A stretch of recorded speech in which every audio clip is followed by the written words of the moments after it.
I think committing to anything is taking a risk, whether that be asking uncomfortable questions or trying something you've never tried before or experimenting with an audience in the room. I think anything that agitates or asks people to step outside a comfort zone with you, I think as a performer, those feel like the most terrifying things to do. I think the genuine risks that are taken often intimately or privately. They're not sold to us. They certainly are not commercially driven. The goal is not mass appeal. Often the goal is that intimate connection, is failure, is a connection that wasn't there before. The artists that have inspired me have been the ones that celebrate or embrace a kind of oddity or intimacy in their practice. And they're the artists that take risks, in my experience.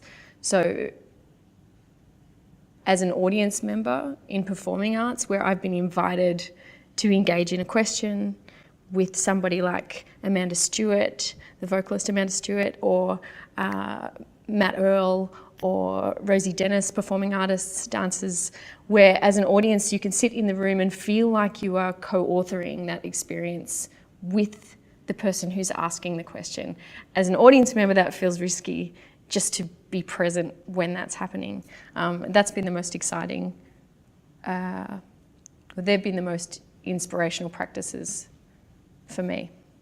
When I expressed my interest in becoming an artist when I was a kid, my family encouraged me to find a trade that would support my art habit. And I think in some ways that is indicative of Australian society's view of the function of art, that it is an incredible risk to commit to being an artist. I engaged in graphic design, skilled up in graphic design, and what's been interesting for me in my practice is my design interests, my investigations into design thinking and interdisciplinary collaboration and futuring have informed my art practice immeasurably, and vice versa. And so it has been interesting that what I was encouraged to skill up in as something that would fund my art practice, it's become a part of my art practice. I think organisations can encourage risk-taking by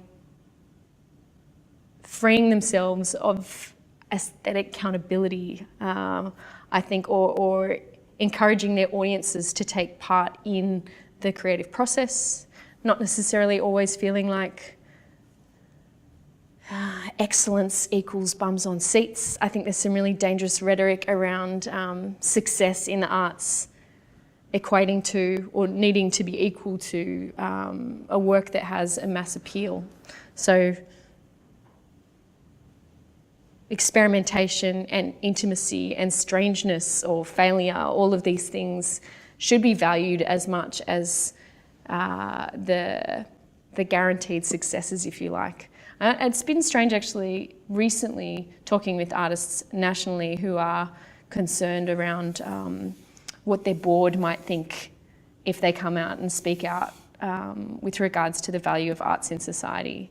And so it's engaging in a kind of self-silencing, which I find incredibly disturbing.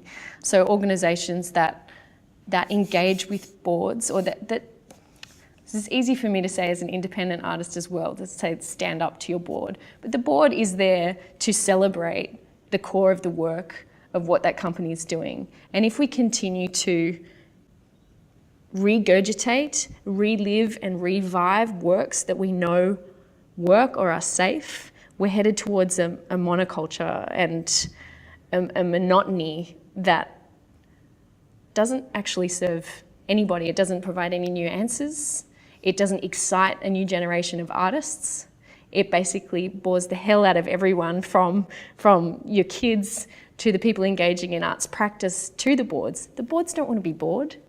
They want to be behind something that is inspiring people, that is inspiring audiences, that is triggering action. I think the role of artist-led initiatives in this country can't be underestimated with regards to supporting risk and encouraging change, encouraging public discourse, creative collaboration across the board.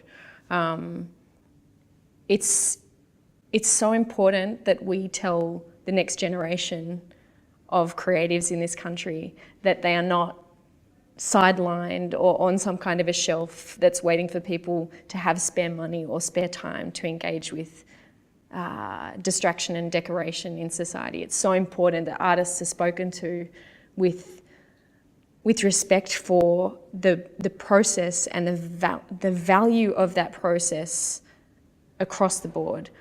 Arts and artists are not separate from everyday life.